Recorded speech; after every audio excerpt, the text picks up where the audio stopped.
Сәлем балалар! Бүгін мен өз отбасымды таныстырамын. Егер видео ұнаса, лайк басып тіреліп қойыңыздар. This is my family. Бұл менің отбасым. This is my grandfather.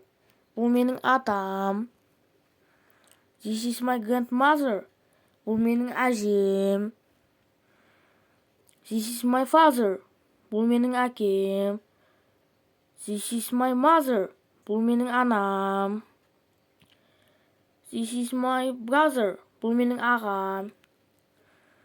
This is my sister. Бұл менің әпкем. This is my little brother. Бұл менің інім. This is my little sister. Бұл менің қарындасым. This is me. Бұл мен. This is my friends. Бұл менің достарым. This is my dog. Бұл менің итім. Сау болыңдар.